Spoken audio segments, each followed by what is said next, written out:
हरिः ओम्।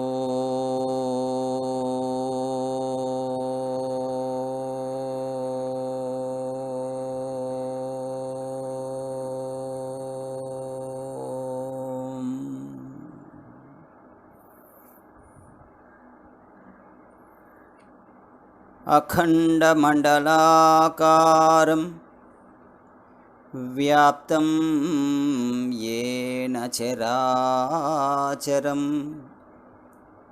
तत्पदं दर्शितं येन तस्मै श्रीगुरवे नमः। ज्ञानानन्दमयं देवं निर्मलस्फटिकाकृतिम् आधारं सर्वविद्यानां हयग्रीवमुपास्महे। नारायणं नमस्कृत्य नरं चैव नरोत्तमं देवीं सरस्वतीं व्यासं ततो जयमुदीरयेत्।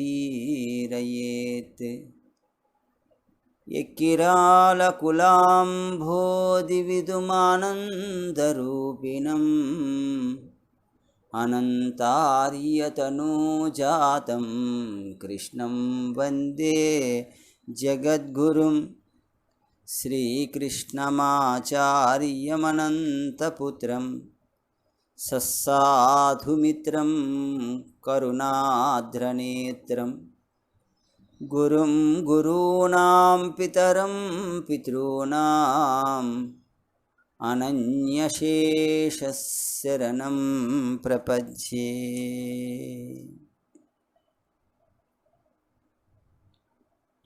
శ్రీ గురుభ్యో నమః. సభా సరస్వతికి నమస్కారం. పతంజలి యోగ సూత్రాల్లో అష్టాంగ యోగంలో ప్రత్యాహారం అనేటువంటి విశేష అంగాన్ని మనం పూర్తి చేసుకొని మరొక విశేష అంగమైనటువంటి ధారణ అనేటువంటి దాని గురించి మనం, ఇది 6వ అంగం, 13వ తరగతి.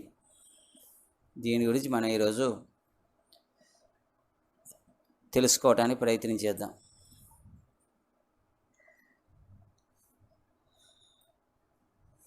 యోగ సూత్రాల్లో ఈ ధారణ అనే అంశంతోనే మనకి తృతీయ భాగమైనటువంటి విభూతి పాదం ప్రారంభమవుతుంది. దేశబంధ చిత్తస్య ధారణ అంటే మనస్సును సాధకుడు నిర్దేశించిన విధంగా నిలుపుట ధారణ.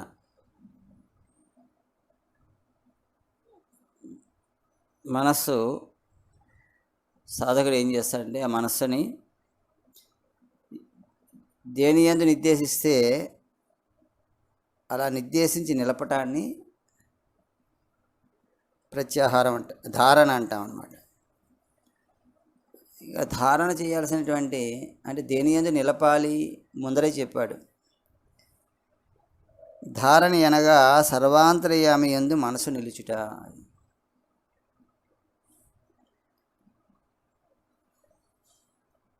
ఇది ప్రత్యేకించి మనస్సుని దాని యందు నిలుపుట అనేటువంటిది చేయాలి.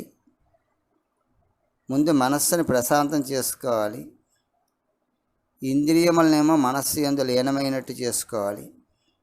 ఇది సాధనాపరంగా యోగమునందు ప్రధాన విషయం. అయితే ఇదే పరమావధి కాదు. అంటే ఏంటి? ఇంద్రియాలనేమో మనస్సులో లీనం చేసుకోవటం, ఇది ఒక్కటే ప్రధానం కాదు. ఏంటంటే ప్రశాంతమైనటువంటి మనస్సుని ఉత్తమ ప్రకృతి యందు నిలిపి అందలి వెలుగు యందు చేర్చుట, ఇది సాధింపబడాలి. అప్పుడు మనస్సు ఏమవుతుందంటే క్రమేణా అది తానే అవుతుంది. దీన్ని సంయమనము అంటారు. సాధారణంగా మన మనసు ఎట్లా ఉంటుందంటే, ఏ పని చేస్తే ఆ పని. ఒక పంచదార నోట్లో వేసుకున్నాం అనుకోండి, మనసు అక్కడ తీపిగా వర్తిస్తుంది. అలాగే ఒక అందమైనటువంటి దృశ్యాన్ని చూస్తున్నప్పుడు మనసు దృశ్యమయందు నిలుస్తుంది. రుచి అందు, దృశ్యమనందు, స్పర్శయందు ఇలాగా వేరువేరుగా ఉండి అక్కడ మనసు అనేది ఏంటంటే అలా వేరువేరుగా ఉంటుంది తప్పితే ఏకంగా ఉండదు. ఎక్కడ అయితే అక్కడ, ఏదైతే అది, దాని యందు అది అలా వెళ్ళి కాసేపు అలా ఉండి మళ్ళీ మరొకటి ఏర్పడగానే, మరొక అంశం ఏర్పడగానే అందులోకి వెళ్ళి మళ్ళీ వెనక్కి వస్తుంటాయి. ఇట్లాగా చిత్తవృత్తుల్లోకి వెళ్ళిపోతూ అలాగా ఉండిపోవటం కాకుండా, ఈ ప్రత్యాహారం అనేది మనలో జరిగినప్పుడు, అంటే శ్వాసని మనం ప్రాణాయామం ద్వారా ఉచ్ఛ్వాస నిశ్వాసాలని జాగ్రత్తగా గమనిస్తూ ఉన్న కొలది ఆ లోపల, అంటే మనకి భ్రూమధ్యమనందు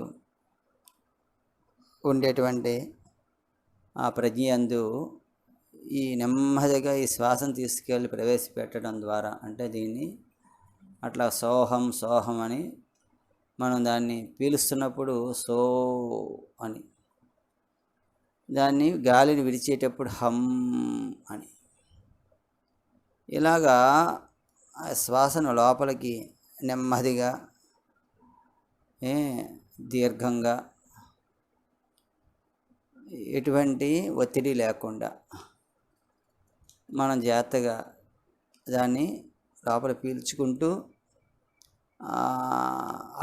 దాన్ని యందు మనం ఈ ప్రణవాన్ని, అంటే సోహం అంటే ఈ రెండు, సోహం అనేటువంటిది, సోహం, ఈ రెండు కూడా హల్లులు పోగా ప్రతిపాదింపబడినటువంటి శబ్దం ఏంటంటే ఓంకారం. ఆ ఓంకారం నందు మనస్సు లగ్నం కావాలి. మనసు లగ్నం అయ్యి దాని యందు అట్లాగా ఓంకారాన్ని ధ్యానం చేస్తూ ఈ భ్రూమధ్యమునందు కానీ హృదయ కేంద్రమునందు కానీ, ఈ రెండు కేంద్రాలు చాలా ప్రధానమైనటువంటివి.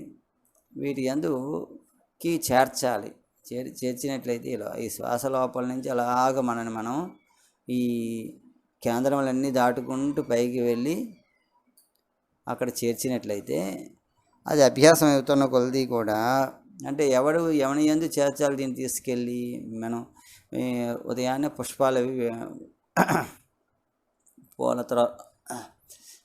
మన పూల తోటలో ఉన్నటువంటి పుష్పాలన్నీ కూడా ఎక్కడ చేరుస్తున్నామంటే మనం మన మందిరంలో ఉండేటువంటి దైవం దగ్గరికి చేరుస్తున్నాం. అట్లాగా ఈ ఇంద్రియ ప్రవృత్తులు అన్నిటినీ కూడా మనస్సు ద్వారా, మనస్సు శ్వాసను అనుసరించడం ద్వారా ఇది క్రమేణా ఈశ్వర సాన్నిధ్యానికి చేర్చాలి. ఈశ్వర ప్రణిధానం చేయించాలి. ఈశ్వరుడు ఎవరంటే మనలో ఉండేటువంటి అంతర్యామి. మనలో మాత్రమే ఉండే అంతర్యామి కాదు, అందరి యందు ఉండేటువంటి అంతర్యామి.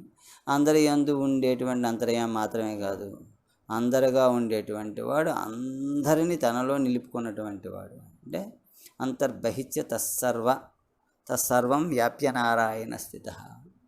ఈ లోపల బయట అంతా కూడా ఎవడైతే ఉన్నాడో వాని యందు వాడే ఇన్ని రకాలుగా ఈ నిర్వహణ అంతా చేస్తున్నాడు అనేటువంటిది చేస్తూ, ఇన్ని ఉండవు, ఇవన్నీ కలిపి ఏకత్వం చెంది ఆయన యందు ఉండటం అనేది ఉంటుంది. దానికి ఆధారభూతమైనటువంటి సాధన ఏంటంటే ఓంకార సాధన. ఓంకారం అనేటువంటి అక్షరాన్ని, అంటే నశింపనటువంటి దాన్ని మనం అనుసంధానం చేసుకుంటూ ఉండాలి. ఓంకారాన్ని అనుసంధానం చేయడం అంటే స్పందన అనుసంధానం చేసుకోవడం. స్పందన మామూలు గుండె చేసే స్పందన ఏంటంటే లబ్ డబ్ అంటుంది. అది కాకుండా ఇంకా నువ్వు హృదయం చేసేటువంటి స్పందన. గుండె కన్నా చైతన్యం చేస్తున్నటువంటి స్పందన ఏంటంటే లోపల నుంచి అది అలాగా లోపల పీల్చబడడం, అంటే ప్రాణాన్ని లోపల గ్రహిస్తూ ఉండడం, అపానాన్ని బయటికి విడిచిపెడుతూ ఉండడం. ఈ రెండు చేస్తున్నప్పుడు ఈ రెండు కూడా ఒక దాని యందు ఒకటికి హుతం అవుతున్నప్పుడు, అంటే ఆ అగ్నిలో ఇది, ఈ అగ్నిలో అది కూడా సమర్పణ చేయబడుతున్నప్పుడు, అట్లా భావన చేస్తున్నప్పుడు మనకేం జరుగుద్ది అంటే ఒక నిశ్చలమైనటువంటి స్థితి ఏర్పడుతుంది. ఆ నిశ్చలమైనటువంటి స్థితి దేశకాలాతీతమైన స్థితి. అక్కడ ఈ ప్రాణస్పందన కూడా ఎంతసేపు ఉండి ఎప్పుడు నిలిచిపోతుందో తెలియదు. మనం నిలుపుదాం అనుకోవటం కుంభకం, అది నిలిచిపోవటం అనేటువంటిది అది సిద్ధి.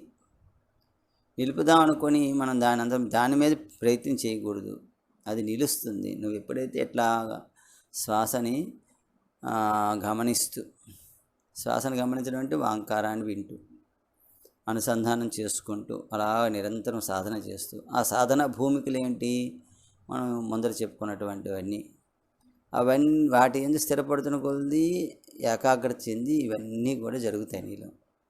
జరుగుతుండేటప్పుడు ఇక వెనక్కి తిరిగిపోయావు కదా, అందుకోసం నీ చిత్తవృత్తుల తాలూకా ఆ ప్రకోపాలన్నీ కూడా తగ్గిపోతాయి. తగ్గిపోయి నువ్వు నీ మనస్సు సర్వాంతర్యామి యందు నిలవటం అనేది ఏదైతే ఉందో దాన్ని ధారణ అంటారు.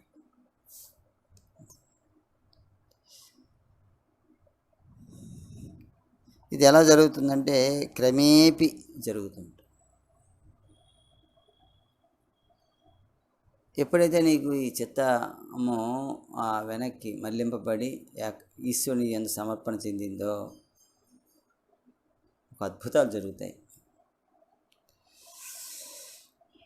అంటే అనేక అనుభూతులు కలుగుతూ ఉంటాయి, అనేక అద్భుతాలు జరుగుతూ ఉంటాయి. వాటి యందు మనం ఆకర్షింపబడకుండా నిస్సంగత్వంతోనే యోగం చేయాలి. నువ్వు ఆ సంయమనం అనేటువంటిది ఏర్పడ్డాక అంటే బాగా ఈ ఈ నీ ఏదైతే ఈ శ్వాసని, ఈ ధ్యాసని, ఇవన్నీ కూడా ఏకోన్ముఖం చెంది నీ మనస్సు ఒకవైపు ఫోకస్ చేయబడినప్పుడు, ప్రసరించేటప్పుడు, ఒక దగ్గరికి నిలిచేటప్పుడు, అక్కడ నువ్వు దేని మీద అయితే నువ్వు దృష్టి పెడతావో అది నీకు ఓపెన్ అయిపోతుంది. అంటే ఇప్పుడు నీ మనస్సు నీ యందు నేను సంయమనం చేశానుకో, నీ మనస్సులో ఉండేటువంటి నా గురించి నువ్వు ఏమనుకుంటున్నావో నాకు తెలిసిపోతుంది. అలాగే ఒక గ్రంథం గురించి మనం దాని మీద పూర్తి నిశ్చలత్వం వహించి ఆ స్థితిలో కానీ ఆ గ్రంథాన్ని ఓపెన్ చేస్తే అందులో ఉండే విషయాలన్నీ కూడా నీకు తెలిసిపోతుంటాయి. స్వామి వివేకానంద లాంటి వారికి ఒక లైబ్రరీకి వెళ్ళేటప్పుడు అనేక గ్రంథాలు అలా పేజీలన్నీ తిరగేసాడు పెట్టేస్తూ ఉంటే ఆ లైబ్రరీ అయినా అతన్ని కోప్పడ్డాడు. ఏమయ్యా, ఏదో ఒకటి చదవచ్చు కదా, ఇలాగ పుస్తకాలన్నీ పేర్చేస్తున్నావంటే అప్పుడు ఆయన అన్నాడు, నేను చదవడే అంటారు దీన్ని అంటాడు. ఆయనకి ఆశ్చర్యం కలిగించి, అయితే నేను అడిగింది నువ్వు చెప్పు అంటే నేను ఇష్టం వచ్చింది అడుగు అన్నాడు. అట్లా చెప్పాడు ఆయన. అలాగే మీకు పాగలపాటి గురువు గారు అలాగే చరిత్రలో మీరు చూస్తారు, ఆయన అయితే గ్రామ్ఫోన్ రికార్డు మీద అది అప్పుడు గ్రామ్ఫోన్ ఇలా ప్లేటు అలా తిరుగుతూ ఉండేది చుట్టూ. మీరు చూస్తుంటారు, ఇప్పుడు తరం వాళ్ళు చూస్తుంటారేమో కానీ పాత సినిమాల్లో కనిపిస్తుంది. అది అలా తిరుగుతూ ఉంటే దాని మీద పుస్తకం పెడితే ఆ పుస్తకం కూడా తిరుగుతూ ఉంటుంది. తిరుగుతూ ఉన్నటువంటి పుస్తకాన్ని కూడా ఆయన చదవగలిగేవారు. అలాగే మనకి ఒక అద్దం పెడితే అద్దంలోకి అది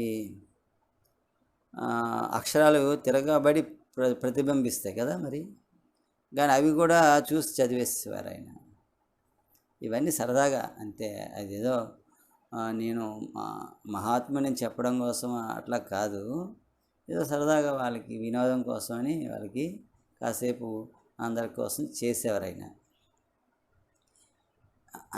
అది తప్పితే ఈ వీటి యందు మనం బాగా నిస్సంగత్వంగా ఉండాలి. అవి వస్తూ ఉంటాయి.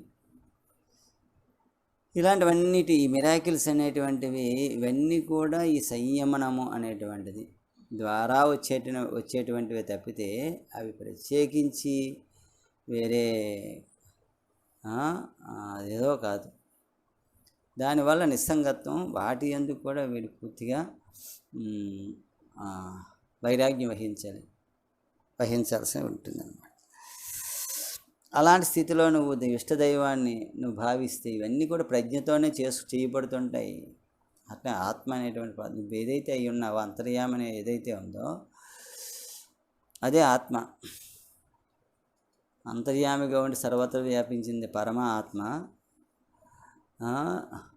ఆ పరమాత్మ నువ్వు ఎప్పుడైతే దాని యందు పూర్తిగా అన్నిటి యందు అదే ఉన్నది అనేటువంటి నిశ్చలత్వాన్ని పొంది ఉన్నావో అది నీకు ఏ రకంగా కావలిస్తే అది ఆ రకంగా రూపం ధరించి నీకు విష్ణు అంటే బాగా ప్రీతి అనుకో, అదే నీకు శంఖచక్ర గదాధారి ఆ రకమైనటువంటి దివ్యమైనటువంటి మూర్తి నీ ముందు సాక్షాత్కారం కూడా జరుగుతుంది. ఇదంతా అదే. నువ్వే పదార్థంతో చేయబడ్డావో, నువ్వెలాగైతే ఒక స్థితిలో నువ్వు సూక్ష్మమో అది కూడా అది ఒక స్థితిలో సూక్ష్మమే. నువ్వు ఎలాగైతే ఒక దశలో నువ్వు వెలుగో అది కూడా నీకు కనిపిస్తుంది కూడా ఒక వెలుగే. ఆ వెలుగులో వెలుగు ఈ రకంగా దర్శనమిస్తుంది. అంటే ఏంటి ఆ రూపం అది ఎంత వాస్తవంగా ఉంటుందంటే నీ స్వప్నం నీకు ఎంత వాస్తవం. నీ స్వప్నం అంటే ఏంటి? నువ్వే నీలో ఉండేటువంటి ఏదైతే ప్రజ్ఞ ఉందో అదే నీ స్వప్నంలో ఉండే వివిధ మనుషుల కింద నీకు కనిపిస్తుంది. వేరే కొత్తగా ఒక మనిషి వచ్చి దూరుతాడే నీలో నువ్వుగా ఉండేటువంటి ఏదైతే పదార్థం ఉందో అదే నీ స్వప్నంలో అనేక పాత్రలను స్వీకరిస్తుంది, అనేక దృశ్యాలుగా నీకు కనిపిస్తుంది. అలాగే ఇదే విషయం నీకు మామూలుగా చూస్తే నువ్వే అంతర్యామైనటువంటి ఒకే ఒకటి ఇన్నిటిగా అవుతుంది. ఇన్నిటిగా అవుతున్నప్పుడు నువ్వు స్వప్నమనందు మేలు కాంచేప్పుడు ఇవన్నీ ఏమవుతున్నాయి? నీలోకి శమించిపోతున్నాయి. అంటే శమించిపోతున్నాయి, అంటే నీలోకి వెళ్ళి కలిసిపోతున్నాయి. నువ్వు దీన్ని భావించేటప్పుడు అనేక రూపాలుగా భావిస్తావు. అదే ఒక రచయిత ఉన్నాడు అనుకోండి, ఆయన యందు అనేక పాత్రలు పుడుతున్నాయి, వాటి తాలూకు వ్యక్తిత్వాలు పుడుతున్నాయి, వాటి యందు అనేక ఒక వ్యక్తి ప్రత్యర్థి కూడా ఉంటాడు ఆయన రాసే పుస్తకాల్లో. కానీ ఇవన్నీ ఎవరిని ఎందుకు పుడుతున్నాయి అంటే వాని ఎందుకు పుడుతున్నాయి. ఇన్నిటికీ అటు ప్రత్యర్థిగా ఉన్నవాడు, ఇటు ఈ ప్రక్క ఉన్నటువంటి వాడు, ఇద్దరు కూడా ఈ రెండు రకాలుగా ఉన్నటువంటి వాడు వాడే. హీరో ఆయనే, విలను ఆయనే, అన్నీ కలిపి ఆయనే. ఇలా అన్నిటిగా ఉండి అనేటువంటి ఏకత్వము ఒక రచయితలో విభిన్నత్వం ఏకత్వం చెంది వాణి యందు ఎలా అయితే ఉందో ఇదొక విశ్వరచన. ఈ విశ్వరచనలో భగవంతుడు ఒక్కడే అంతర్యామి ఒక్కడే ఉన్నాడు. ఆ అంతర్యామికి నువ్వు ప్రణిధానం అంటే ఏంటి? నువ్వు సమర్పణ చెందడమే ఇందులో ఉండేటువంటిది. అప్పుడు నేను చెప్తున్నటువంటి విషయంలోకి నువ్వు ఆ రకంగా మేల్కొని ఆ రకమైనటువంటి భావన యందు నువ్వు స్థిరపడాలి. అలా ఎప్పుడైతే నువ్వు స్థిరపడ్డావో దాన్ని ధారణ అంటారు. స్థిరపడాలి. ఒకసారి ఏదో ఈ థీరీ బాగానే ఉంది కదా అనేసి మనసు అంగీకరించి మళ్ళీ అదే విన్నంతసేపు బాగానే ఉంది కదా అనేసి అనుకొని చక్కని మళ్ళీ మామూలు జంప్ అయిపోతావు, నువ్వు వెనక్కి వచ్చేస్తావు, జారిపోతావు. అలా జారిపోకుండా ఉండే ఒక నిశ్చలమైనటువంటి ఒక స్థితికి నువ్వు చేరినాడు, దాన్ని ధారణ.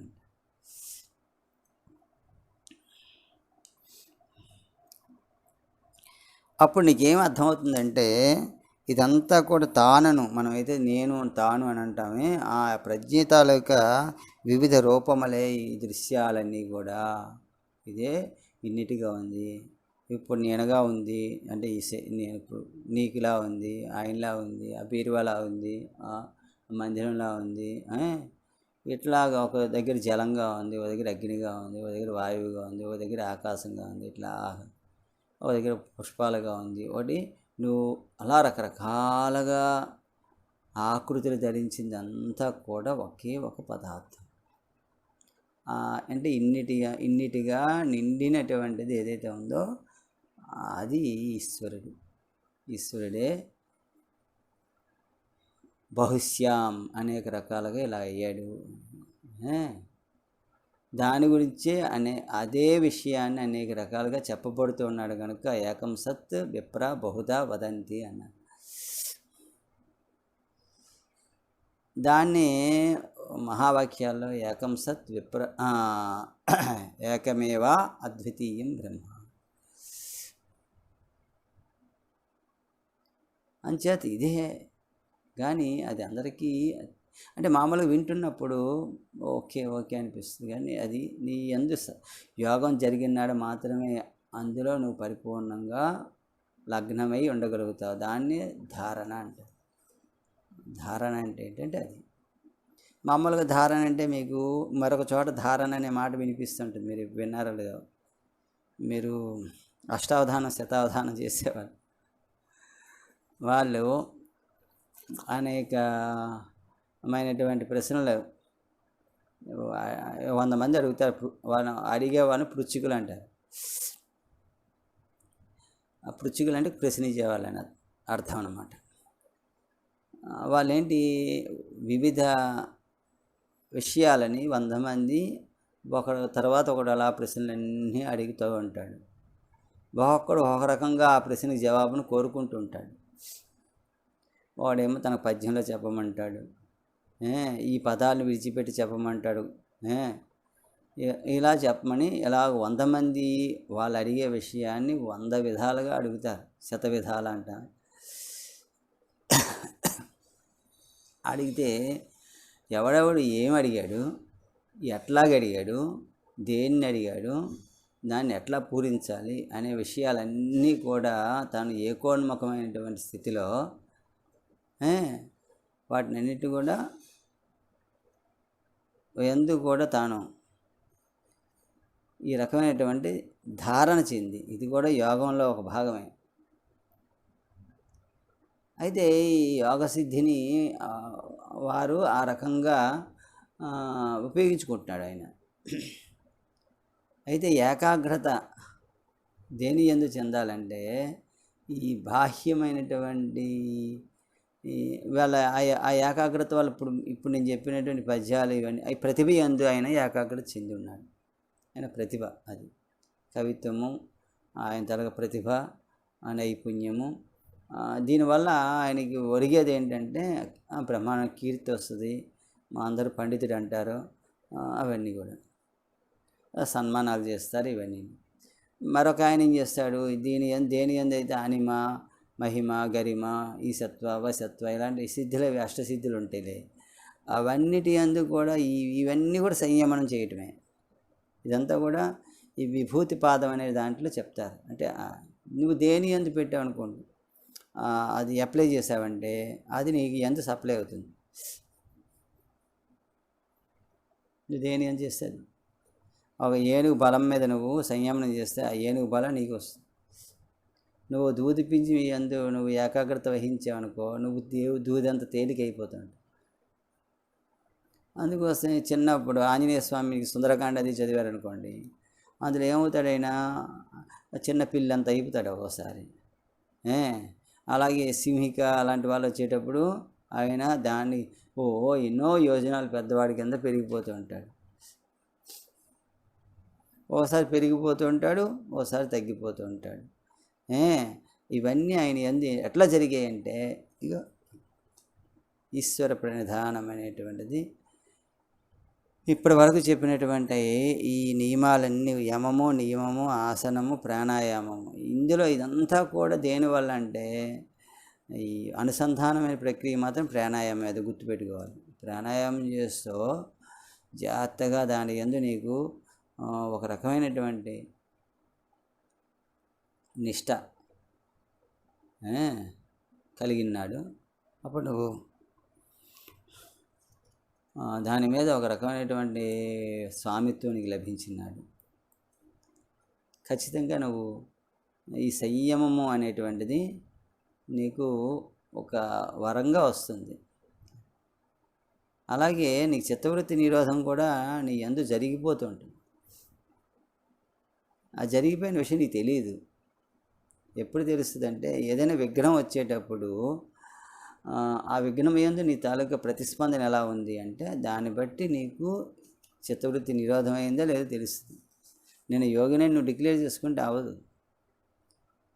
కాదన్నా కాకపోవు, అవునన్నా అయిపోవు, కాదన్నా కూడా ఇవన్నీ చేస్తూ పోతున్నప్పుడు నువ్వు కాకుండా పోవు. అది నీ యందు ఆ రకంగా అది నీలో వర్తించే అవకాశం ఉంది. కనుక ఇక్కడ అంతర్యామి యందు ఒక ధారణ జరగాలి నీకు. రెండు, ఇప్పటివరకు చెప్పుకున్న విషయాలు ఎందుకు కూడా నువ్వు ధారణ జరగాలి. అంటే ఏంటి, ఏమి విడిచిపెట్టకూడదు. అయిపోయింది ఆ క్లాస్ ఎప్పుడో అయిపోయింది మాకు, అందుకోసం అవి ఎప్పుడో చెప్పినట్టుంది కదా ఇది, అది కాదు ఇక్కడ.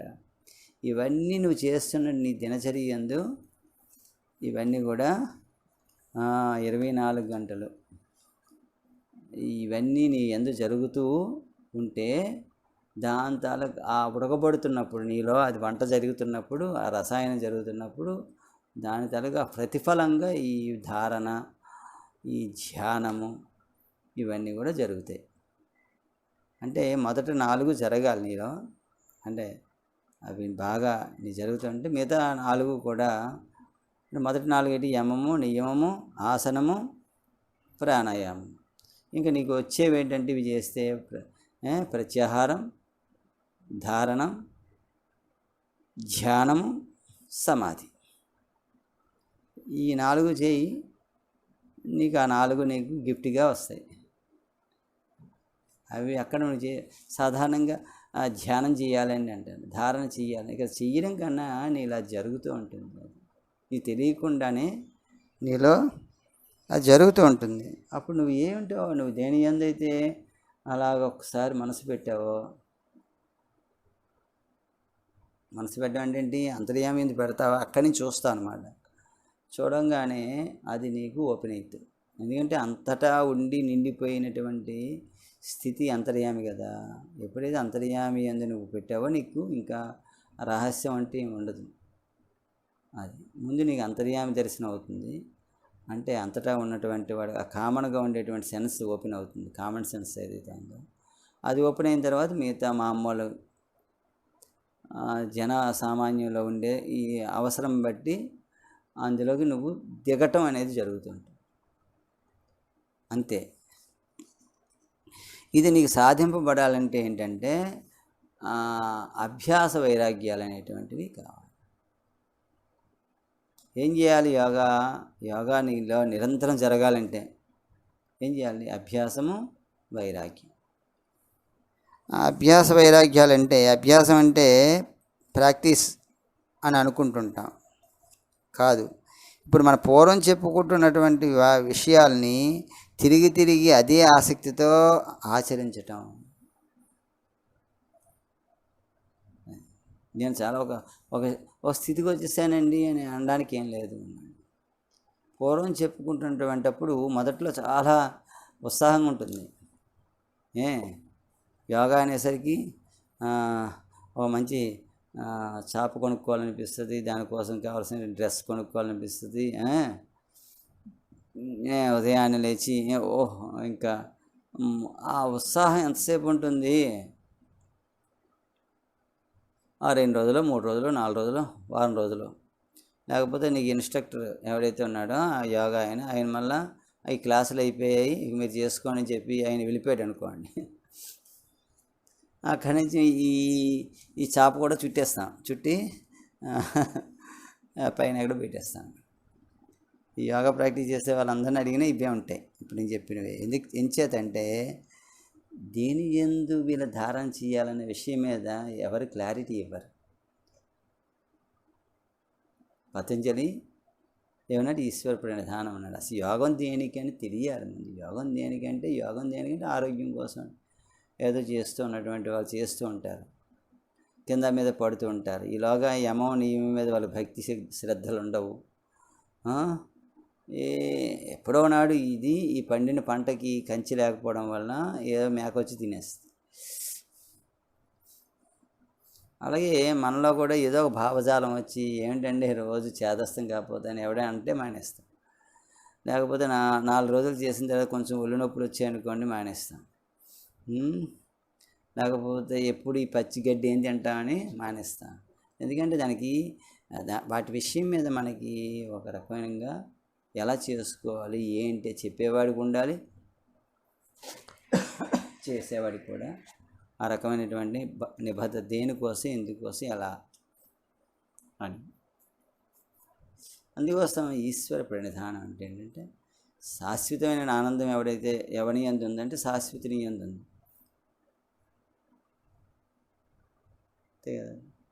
ఆ శాశ్వతుడు ఎవడు అంటే ఈశ్వరుడు ఎక్కడున్నాడు అంటే నీతో కలుపుకొని, నీ చుట్టూ ఉన్న వాళ్ళతో కలుపుకొని, ఈ సృష్టి అంతటిని నిలుపుకొని ఎవడైతే ఉన్నాడో వాడు ఈశ్వరుడు.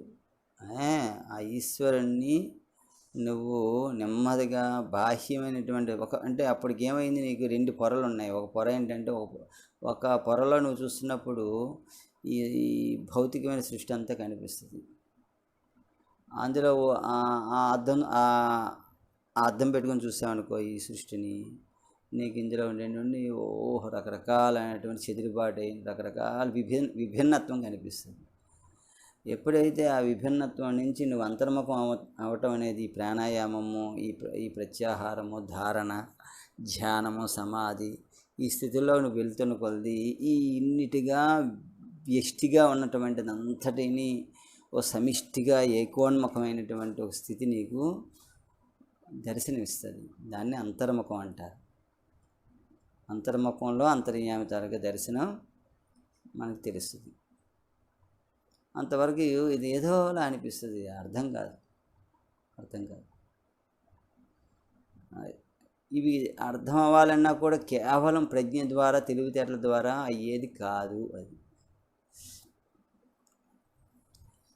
యోగా పుస్తకాలన్నీ దగ్గర పెట్టేసేసుకొని చదివేసుకున్నా కూడా ఏమీ వచ్చేదైతే కాదు. అభ్యాసం చేయాల్సిందే అన్నారు. 1 అభ్యాసము, 2 వైరాగ్యము.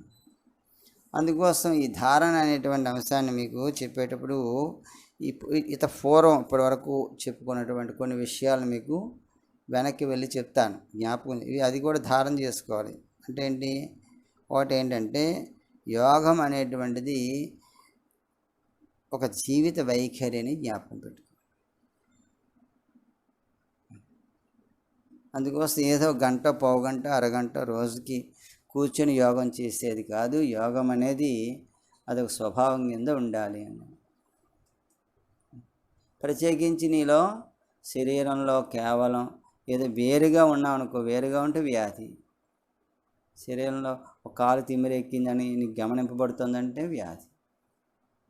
అలాగే ఈ సృష్టిలో నీకు ఏదైనా బాధిస్తోంది, ఇది మంచి చెడు అని వేరేగా నీకు కనిపిస్తుంది అనుకోండి, అందులో నీకు ఏకత్వం నువ్వు చెందలేదు కనుక, నువ్వు విభిన్నత్వం చూస్తున్నావు కనుక అది నీకు ఒక పెయిన్గానో, లేక నీకు మద్దతు ఇచ్చేదిగానో, లేకపోతే నిన్ను వ్యతిరేకించేదిగానో కనిపిస్తుంది. అది నీకు ఇబ్బందిగా ఉంటుంది.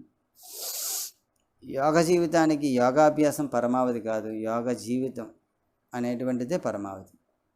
యోగానికి యోగ జీవితమే పరమావధి, కానీ యోగాభ్యాసం అనేటువంటి రోజు ప్రాక్టీస్ చేసుకోవడం కాదు. ఇది వరకు మీకు మొదట్లో చెప్పా, బండి రోజు తుడుచుకొని ఆయిలింగ్ చేసుకుని టైర్లకి తుడుచుకోవడం కాదు, దాంతో ప్రయాణం చేయడం ఎట్లాగో ఓ వాహనానికి, అలాగే ఇది ముఖ్యమే, ఇది అవసరమే కానీ ఇదే ముఖ్యం కాదు. యోగాభ్యాసం అనేది అవసరం, కానీ యోగ జీవితమే లక్ష్యం అన్నమాట. అది కావాలి. ఇంకా చాలా చెప్పాడు. ఏదో అనేకం చదువుకోవచ్చు అంటే ఈ ఇతర మాస్టర్ గారు చెప్పింది, మరొక ఆయన చిన్మయానంద చెప్పింది, లేకపోతే మరొక యోగానంద చెప్పింది, ఎట్లా ఎవరో రకరకాలు చదువుకోవచ్చు. కానీ నువ్వు ఎన్ని చదువుకున్నా తప్పులేదు, కానీ ఏదో ఒక వ్యక్తిని ఆచరణలో పెట్టుకోవాలి.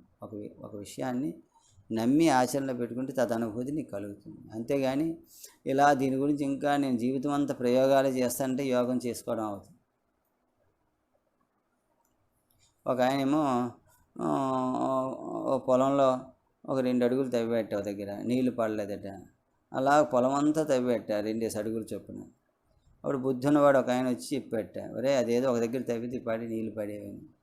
అంచేత నువ్వు చేసేది ఏదైనా ఉందంటే అదేదో ఒక పూర్తిగా సమర్పణ బుద్ధితో నువ్వు తెలుసుకొని చేసుకోవటం. యోగం అంటే కేవలం శరీర అవయవాలని తాలూకు విన్యాసాలు మాత్రమే కాదు, దీని ద్వారా జరిగేటువంటిది ఏదైతే ఉందో పరమావధి ఏదైతే ఉందో. అంటే ఏం చేయాలి? నువ్వు యోగం చేసావంటే నీ మాటలో యోగం ఉంటుంది, నీ చేతలో యోగం ఉంటుంది, నీ భోజనంలో యోగం ఉంటుంది, నీ ఉద్యోగంలో యోగం ఉంటుంది. నీలో యోగం ఉన్నప్పుడు నీ చేసే పనులన్నింటిలోని యోగం ఉంటుంది. అలాగా ఆ యోగం అనేది నీకు. అంచేత యోగి ఎలా ఉంటాడంటే అది ఏదో ఉపవాసాలు చేసి ఇలాగా చేసేది కాదు. తెగ తినేవాడు యోగి కాడు, అలాగే తినకూడనివాడు యోగి కాడు, తినకుండా ఉపవాసాలు చేసేవాడు యోగి కాదు. ఏది ఎవడి పనికి వస్తాడంటే తినకూడదు, తినాల్సింది తినాలి, ఎంత తినాలో అంత తినాలి. తినడం కోసమే రుచిని ఉపయోగించుకోవాలి, రుచి కోసమే తింటే వాడు రోగి అయిపోతాడు. అలాగే మరొక అభిప్రాయం, ఇవన్నీ కూడా ఎందుకు చెప్తున్నా అంటే వరుసగా ఈ ధారణ అంటే ఈ విషయాలు. ఒకటి, ఈశ్వరుని యందు ధారణ చేయాలి. 2, ధారణ అంటే ఏంటి? ఇవన్నిటినీ కూడా నువ్వు మర్చిపోకుండా, ఎలాగైతే అష్టావధానం శతావధానాలు చేసే ధారణ ఎలా ఉందో ఇదంతా వరుసగా నీకు చెప్పబడిన ఈ పృచ్చికులు ఇంతమందిని వీళ్ళు చెప్పేవన్నీ కూడా నువ్వు నెమరు వేసుకుంటూ ఉండాలి, వాటి యందు నువ్వు జీవిస్తూ ఉండాలి. అందుకోసం చెప్తున్నావండి. అందుకోసం ఉద్యోగం వేరు, దేవుడి వేరు, ఆధ్యాత్మిక వేరు, సాధన వేరు, ఇలాగా ఇహం వేరు పరం వేరు ఇలా అనుకోకుండా ఇవన్నిటి యందు కూడా యోగము ఉంది అనేటువంటిది ఏదైతే ఉందో, అలా అనుకోకుండా వేరు అనుకునేవాడి శ్రమే మిగులుతుంది. వేరు కాదు, వీటి యందు సమన్వయపరుచుకునేవాడికి యోగం మిగులుతుంది. అందుకోసం చేయాల్సిన పనులు చేసుకుంటూ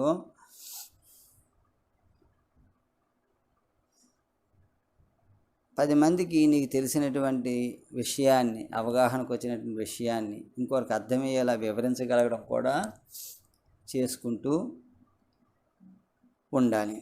ఇలా చేసుకుంటూ ఉంటే ఏమవుద్దంటే అతి విలువైనటువంటి కామన్ సెన్స్ వస్తుంది.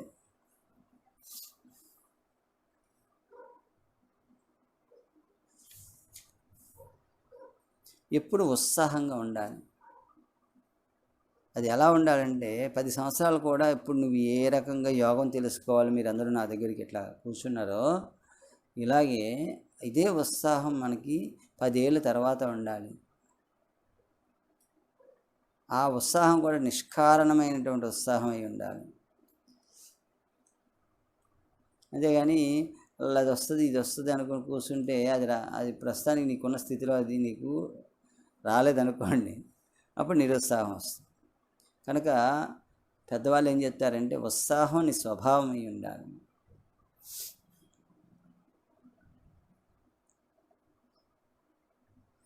ప్రధానం ఏంటంటే నిరంతరం అంతర్యామిత్వం ఉండాలి. యోగా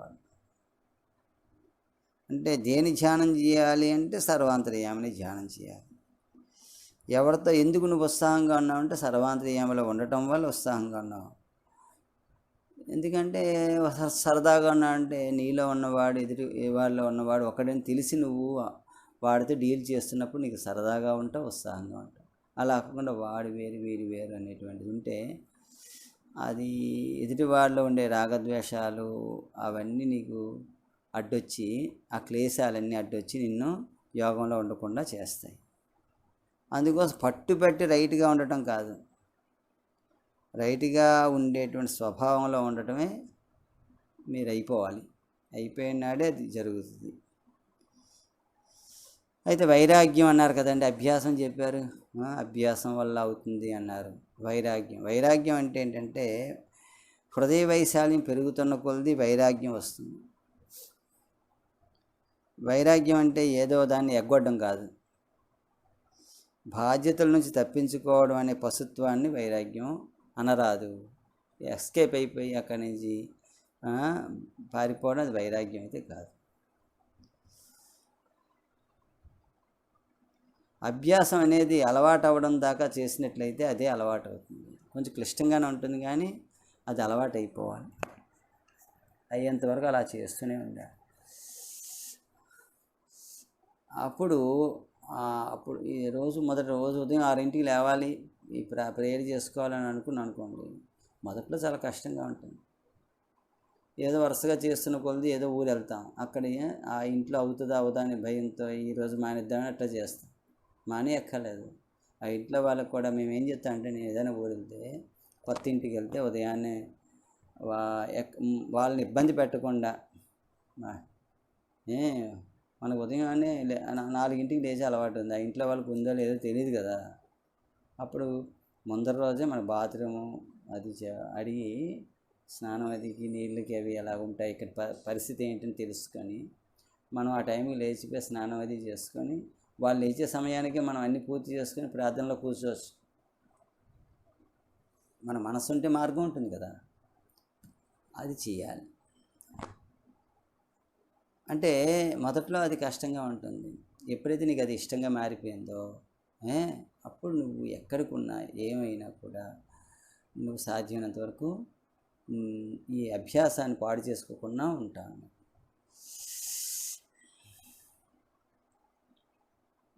ఏదైనా మంచి విషయం ఉందనుకోండి, అది ఆచరించడానికి ప్రయత్నం చేస్తూనే ఉండాలి. ఎవరిని చూసినా ఆ రూపంలో ఉన్నవాడు అంతర్యామిని జ్ఞాపకం పెట్టుకోవాలి. అంతర్యామి ఈ రూపంలో ఉన్నాడు, అంతర్యామి ఈ రకంగా మాట్లాడుతున్నాడు, అంతర్యామి వీళ్ళందరూ కూడా మనందరమే ఆయనలోనే ఉండేటువంటి భాగాలు అనే విషయం నీకు ఎంతగా గుర్తుంటే అంత ధారణ ఉండట్లేదు. ఇదే ధారణ.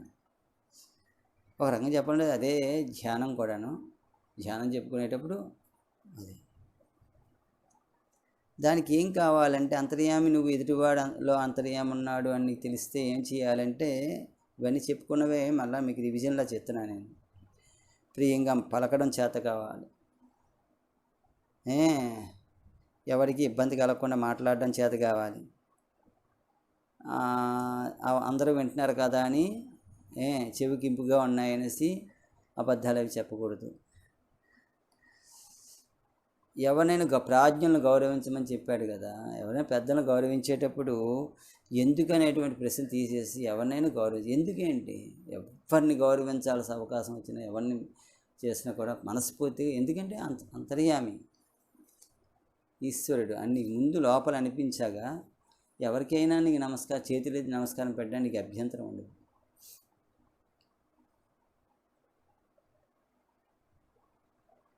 ముందు నీ వారిలో నువ్వు దైవాన్ని నీ చూడగలిగితే, నీలోని నీ వారిలో నీ దైవాన్ని చూడగలిగితే బయట వారిలో కూడా దైవాన్ని చూడగలుగుతావు. నీ వాళ్ళందరూ కూడా వీళ్ళందరూ నా ఫ్రెండ్స్, వీళ్ళలో దేవుడు లేడు, అలా వీడి శత్రువు, వీళ్ళలో దేవుడు లేడు, అలా ఆయన రోజు ఉదయం స్నానం చేస్తాడు కనుక ఆయనలో దేవుడు, ఆయన దేవుడుగా మందిరంలో పూజారు కనుక ఆయనలో దేవుడు ఉన్నాడు, ఈ కుక్క ఎప్పుడు కూడా ప్రేయర్ చేయదు కనుక ఇందులో లేడు, అట్లా ఏం ఉండదు. ఈశ్వరుడు అనేవాడి తలక ఒకనొక అనేక అంటే ఆయన వ్యక్తస్వరూపం ఇన్ని రకాలుగా ఉంది. ఆయన అనేక రకాలుగా ఉన్నాడు, అనేక రకాలుగా ఆయనే ఉన్నాడు సుమా అని చెప్పేదే మీకు రుద్ర సూక్తం. నమ్మకం చదువుతారే, నమ్మకంలో చెప్పేది ఏంటి? అనేక రకాల ఆయనే పర్వతంగా ఉన్నాడు, నమో వృక్షేభ్యో వృక్షంగా ఉన్నాడు, మేఘంగా ఆయనే ఉన్నాడు, విద్యుత్యాయిచ అంటే విద్యుత్తుగా మెరుపుగా ఆయనే ఉన్నాడు అన్నాడు. అలాగే మోసం చేసేవాడిగా కూడా ఆయనే ఉన్నాడు, వంచితే పరివంచితే. అలాగే వేటాడేవాడిగా ఆయనే ఉన్నాడు, అలా రకరకాలుగా ఆయనే ఉన్నాడని చెప్తుంది రుద్ర సూక్తం. అంటే ఏం చెప్తుందా అంటే అంతర్యామి సాధనే చెప్పారు వాళ్ళకి. ఋషులు ఏం చెప్పారంటే అంతర్యామి సాధన చెప్పారు. మేము అందరినీ ఇలా అన్నిటి అంది ఈశ్వరు. మనం ఏం చేస్తుంటామంటే వినడానికి బాగున్నాయి కదా అనేసి, అనడానికి బాగున్నాయి కదా అనేసి అలా అంటుంటాం, వింటుంటాం, శివలింగం మీద నీరు పోస్తూ ఉంటాం, కానీ మనకి ఈశ్వరుని యందు ధారణ జరగలే. ధ్యానం లేదు, ధారణ లేదు. సమబుద్ధి లేదు, సమాధి. ఎప్పుడైతే ఇవి లేకపోతాయో ఇంకా నీకు యోగం లేదు అక్కడ. అంటే యోగం లేదు, భక్తి ఉంది అంతే. అది నెమ్మదిగా యోగంలోకి ఎప్పుడుకో నాటికి తీసుకెళ్తుంది అంతే. కానీ యోగం చెందాలంటే నీకు ఈ అంతర్యామి భావన అనేది ఆ అర్థం తెలిసి, ఓంకారం కూడా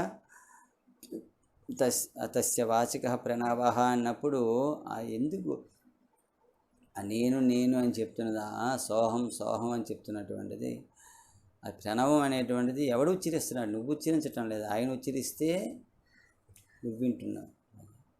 ఇప్పుడు ఈ మాటలన్నీ ఎవడు ఉచ్చరిస్తున్నాడు? నీలో ఉన్నవాడు ఉచ్చరిస్తే నువ్వు నేను కలిపి వింటున్నావు, అంతేనా? మరి ఆయన ఉచ్చరిస్తుంటే వింటున్నవాడు ఎవడు? వినేవాడిగా కూడా ఆయనే వింటున్నాడు. మరి ఆ శబ్దం ఏంటి? అది కూడా ఆచార్య పూర్వరూపం అంచేవాస్యుత్తర రూపం విద్యా సంధి ప్రవచనకం సంధానం, తైత్రీయ ఉపనిషత్తులు చెప్తారు. ఇలా ఇన్నిటిగా ఉండేవాడు ఒక్కడే, అది జ్ఞాపకం పెట్టు. అందుకోసం ఎవరికైనా నమస్కారం పెట్టాలన్నా అహంకారపడకూడదు. ఈ అభ్యాసం ఎంతవరకు ఉంటుందంటే ఇనుము అయస్కాంతం అయ్యేటట్టుగా నువ్వు అలాగ ఈశ్వరుడితో అనుసంధానప్పుడు ఈశ్వరుడు అయిపోతాడు. ఇప్పుడు నీకేంటంటే ఈ ప్రపంచం అంతా నీకు ఇనుము, అది నీలో ఉండేటువంటి ఈ దృక్పథం, ఆ ఈశ్వరులో ఉండేటువంటి అంతర్యామతత్వం అయస్కాంతం. అది ప్రపంచాన్ని ఇనుమును చూస్తున్నప్పుడు ఎంత ఇనిమే అది ఎప్పటికీ. కానీ అయస్కాంతీకరణ చెందిన ఇనుమని కానీ నువ్వు ఈ సృష్టిని భావిస్తే, ఇదంతా కూడా ఈశ్వరునితో నిండిందని భావిస్తే, నువ్వు దానికి దగ్గరవుతున్న కొద్దీ నువ్వు ఈశ్వరుడు అయిపోతావు. నీలో కూడా ఆ అయస్కాంతీకరణం జరిగి నీ అందుకు కూడా అదే వర్తిస్తుంది. ఈశ్వర ప్రణిధానంలో ఉండే గొప్ప స్థితి అది, ఈశ్వరార్పణంలో ఉండే గొప్ప స్థితి అది మనకి. అందుకోసం సిగ్గుపడడం, మొహమాట పడడం, ఈ పూజ చేస్తే లేకపోతే దేవుడి దండం పెట్టుకుంటే లేకపోతే సాధన చేస్తే ఎవడేమనుకుంటాడో, ఇలాంటివన్నీ మానేయాలి. అదేందా వాడికి సంబంధించింది అనుకోవటం అనేది నీకు సంబంధించింది కాదు. నువ్వు చేయాలనుకునే మంచి పనిని త్రికరణ శుద్ధిగా చేయటానికే ఉండాలి. అందుకోసం ఎవరేమనుకుంటున్నారో అనేది పక్కన పెట్టేస్తే నీకు వైరాగ్యం ఉంటుంది.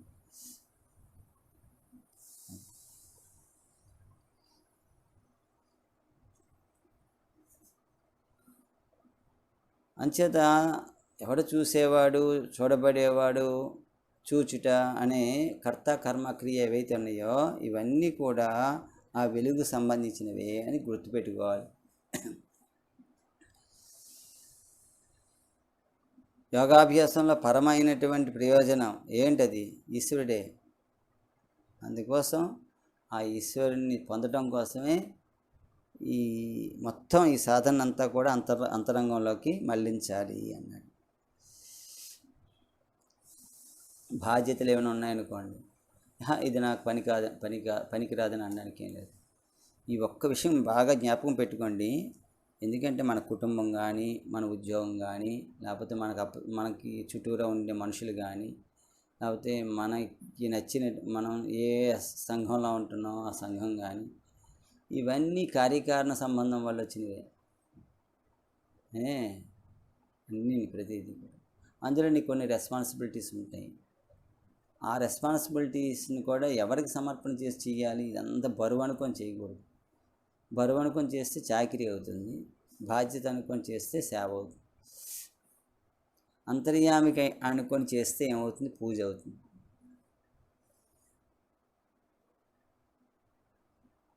అందుకోసం ఈశ్వరుడికి చేస్తున్నాం అనుకుంటే నీ ప్రతి క్రియ కూడా పరిపూర్ణంగా పూజే అవుతుంది, ఈశ్వరార్పణమైనటువంటి జరుగుతుంది. మనకు అనుభూతులను చాలామంది యోగా చేస్తున్నారంటే నాకు ఏమిటి అనుభూతులు అంటుంటారు. ఇవన్నీ నకిలీ వ్యవహారం, దీని గురించి పట్టించుకోకూడదు. అనుభూతులే మనకి ఈశ్వరుని యందు స్థిర బుద్ధి ఏర్పడుతుందా లేదా? నేను ఈశ్వరుని యందు నువ్వు స్థిరం ఉందా అంటాం, స్టెబిలిటీ అంటాం. ఆసనం అంటే స్టెబిలిటీ. ఏ నేను ఈశ్వరుని యందు నిలబడగలుగుతున్నానా లేదా? నాకు ఈరోజు మొత్తం చేసే పనుల్లో ఇది ఈశ్వరుని యందే ఇదంతా జరుగుతుంది అనేటువంటి భావన నాకు ఎంతసేపు కుదిరింది? ఆ కుదరటం అనేది ఉంది చూసారా, కుదరటం. కుదురున్న చోటే కుదరటం ఉంటుంది. కుదురు అంటే స్టెబిలిటీ. కుదరడం అనేది దాని తాలూకా పర్యవసానం. అది ఇది స్టెబిలిటీ, అది ఎబిలిటీ. అంచేత అభ్యాస వైరాగ్యాలు ఈ రెండు కూడా బాగా అవసరం సార్. అభ్యాసం చేయాలి. దేని అభ్యాసం చేయాలి? ఈశ్వరుని యందు అభ్యాసం, మనస్సు నిలపడం అనేది చేయాలి. ఏది ఈశ్వరుడు కాని యందు దాని యందు నీ మనస్సుని అక్కడి నుంచి వైరాగ్యం చెందాలి. కానిదంటే ఏం లేదు, కానీ నీకు వైరాగ్యం వచ్చే కొలది కూడా ఇదంతా కూడా చిన్మయం, ఈశ్వరమయం అనేటువంటి విషయం నీకు తెలుస్తూ ఉంటుంది. అయితే యోగాభ్యాసం చేస్తున్న కొలది ఏమవుతావు నువ్వు అంటే బాగుపడతావు. అది మన చుట్టూ ఉన్నవాళ్ళు, మనకన్నా ఇంతకన్నా మనల్ని అనుసరిస్తున్న వాళ్ళు, మనతో ఉన్నటువంటి వాళ్ళందరూ కూడా బాగుంటారు. సత్యం అసత్యం అంటే రెండు ఉండవు. ఈ సత్యం అసత్యం కలిపి సత్యం అనే విషయం తెలుస్తుంది.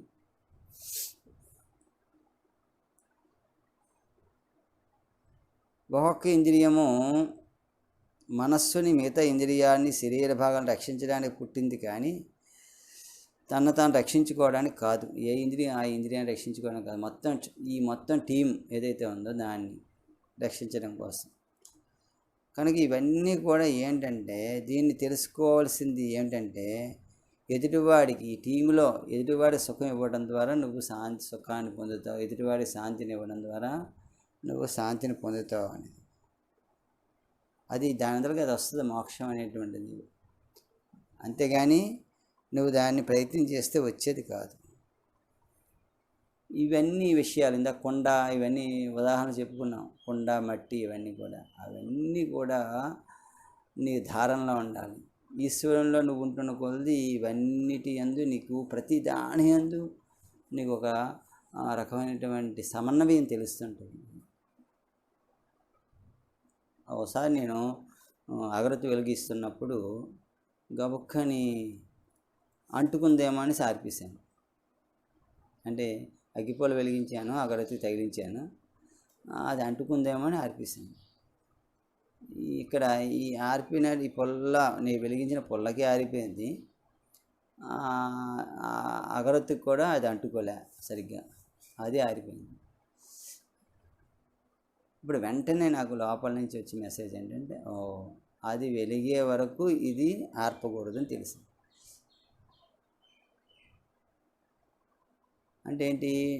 నీ సాధన అనేటువంటిది నువ్వు అది వెలిగే వరకు ఇది ఆర్పకూడదు. అర్థమైందా? ఇలాగా నీ పువ్వు పెడుతున్నప్పుడు, దేవుడికి పూజ చేస్తున్నప్పుడు, స్నానం చేస్తున్నప్పుడు, ఎదుటివాడితో మాట్లాడుతున్నప్పుడు, లేకపోతే బస్ తప్పైనప్పుడు, ప్రతి సన్నివేశంలో కూడా సత్ నివేశం, ఈశ్వరుని యందు నువ్వు ఉండటం అనేది జరుగుతుంటుంది. సత్ అంటే బ్రహ్మ, ఈశ్వరుడు. సత్ నివేశం అంటే, నివేశం అంటే చోటు. ఈశ్వరుడు ఉండే చోటే ప్రతి సన్నివేశము కూడా. అది నీ జ్ఞాపకం వస్తుంది, అది ధారణ. అర్థమైందా? అదొకటి. అలాగే బ్రహ్మ విద్య బోధపడాలంటే ఎదుటివారిలో తప్పులు ఎంచటం కాదు, నిన్ను నువ్వు చూసుకోవాలి. నేను చెక్ చేసుకోవాల్సిన విషయాలు ఏంటో అవి.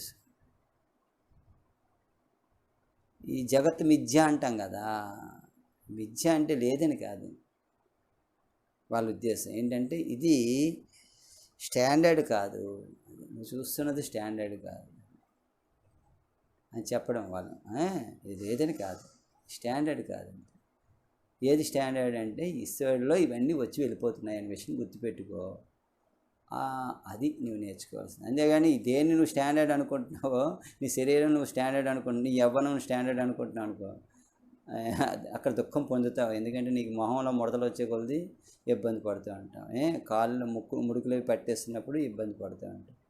అందుకోసం నువ్వు గ్రహించాల్సింది ఏంటంటే నేను చూస్తున్నది, నేను ఈ ఈ గమనిస్తున్నది, నేను నివసిస్తున్నది, నాది అనుకుంటున్నది, ఈ మొత్తం అంతా కూడా స్టాండర్డ్ కాదు. ఈశ్వరుడు ఒక్కడే స్టాండర్డ్. నేను ఎవని యందు సమర్పణ చెందాలంటే ఈశ్వరుని యందే నేను ప్రణిధానం చెందాలి అనేటువంటి విషయం పరిపూర్ణంగా నీ జ్ఞాపకం ఉండాలి. ఉంటున్నప్పుడే నీకు యోగం జరుగుతుంది. అందుకోసం ఏది ధారణ అంటే ఇది ధారణని ఎంతో చాలా విశేషంగా చెప్పారు. అందుకోసం కేవలం ఏది స్టాండర్డ్ కాదు దాని యందు యోగం చేద్దాం అనుకుంటే అవ్వదు. శరీర ఆకృతి కోసం కొంతమంది, రోగ నివారణ కోసం ఇవి యోగం చేద్దామని కూర్చుంటారు. వాళ్ళకి అది ఏదైతే నిశ్చలమైనది ఏంటంటే ఈశ్వరుని వదిలిపెట్టి అనిశ్చితమైనటువంటి విషయాలు యందు నువ్వు నిశ్చలత్వాన్ని సాధిద్దామని చూస్తున్నావు కనుక అక్కడ కొంచెం నీకు భంగపాటే జరుగుతుంది. కొన్నాళ్ళు బాగుంటుంది, ఆకృతి ఒళ్ళంతా బాగున్నట్టుంటుంది, యోగం చేసినాడు బాగుంటుంది, విడిచిపెట్టినాడు బాగోతుంది. అలాగే రోగ నివారణ కూడా అంతే. కొన్నిటి యందు అది సాధ్యం అవుతుంది, కొన్నిటి యందు సాధ్యం కాదు. ఇందుకు కారణం ఏంటంటే నువ్వు లక్ష్యంగా చేసుకున్నది ఈశ్వరుని కాదు. ఏదైతే మారుతూ ఉంటుందో, ఏదైతే నిశ్చలం కానిదో, ఏదైతే మార్పుకు లోనైందో, ఏదైతే పుట్టి కనిపించి వెళ్ళిపోయేదో దాని యందు నువ్వు ఎక్కువగా దృష్టి పెడుతున్నావు కనుక అక్కడ నీకు సుఖం, శాంతి లభించదు. అదే ఇలాగా ఈ భావన ఉండాలి. మనం ఈ చోటులో మనం మనస్సు ఉండటం అంటే మన తలకాయ అనే చెంబుల్లోకి చోటు ఉందని గుర్తుంచుకోవడం. ఎంత బాగుంది అది. ఇలాంటివన్నీ జ్ఞాపకం పెట్టుకోవాలి. 24 గంటలు కూడా యోగాభ్యాసమేగా జీవితంగా. ఎవరితో ఏ వ్యవహారం చేస్తున్నా సరే ఇది యోగ స్థితుల్లోకి మనం తీసుకువెళ్ళే పనిగా చెయ్యాలి.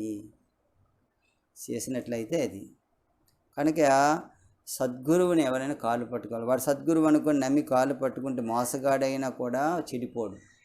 అవతల వాడు మోసగాడైనా నువ్వు చెడిపోవు. కారణం ఏంటంటే పట్టుకున్న వాడి యందు నువ్వు నీవు ఏదైతే ఒక మంచి లక్ష్యాన్ని చూస్తున్నావు కనుక నీకు లక్ష్యాన్ని చూస్తున్నావు, వాళ్ళ అంతర్యామతో నువ్వు టచ్లో ఉన్నావు. ఆ పట్టుకున్న ఎవరైతే నిన్ను మోసపుచ్చేటువంటి గురువుగా ఎవడో ఒకడు అక్కడ ఉన్నా కూడా వాని యందు కూడా ఉన్నది అంతర్యామే కనుక నువ్వు వాడితో లింక్ ఏర్పడుతుంది, వీడు తప్పిపోతాడు మధ్యలో. అందుకోసం మంచి ప్రవర్తన, మంచి ప్రయత్నము, మంచి లక్ష్యం ఎవడి యందు అయితే ఉంటుందో వాడికి రక్షణ ఎప్పుడూ ఉంటుంది. అది మర్చిపోకూడదు. ఈశ్వరుడు ఎప్పుడు కూడా తన వైపు అడుగులు వేస్తున్నటువంటి వాడిని ఎవ్వరిని నిర్లక్ష్యం చేయడు. నీ లక్ష్యం బాగుంటే నువ్వు ఎప్పుడు నిర్లక్ష్యానికి గురి కావు. ఈశ్వరుని ఎప్పుడు అనుగ్రహిస్తూ ఉండాలి. అంచేత ఈశ్వరుడికి శరణాగతి చెందాలంటే ఆయన్ని పిలవాలి. ఆయన పిలిచేటువంటి ఒకే ఒక పిలుపు ఏంటంటే ఓం అనేటువంటి అక్షరం. దానివల్ల సాధ్యం అవుతుంది. దాన్ని మనం అనుసంధానం చేసుకుంటూ ఉండాలి. ఆ చేసుకోవడానికి మార్గం ఏంటంటే ఈ శ్వాస నిశ్వాసల్లోని దాన్ని అలా ప్రాక్టీస్ చేస్తూ ఉండాలి. అప్పుడు ఓం అనేటువంటి దాని దగ్గరకి మనం వెళ్తాము. అదే మనలో జరిగేటువంటి సామవేదము అన్నారు. అంచేత మనకి ఋషులు ఏం చెప్పారంటే వాక్కు ఋగ్వేదం అన్నారు, శ్వాస ఏమో సామవేదం అన్నారు. అది మన దాని క్రియ ఏమో మనస్సు ఏమో యజుర్వేదం అన్నారు.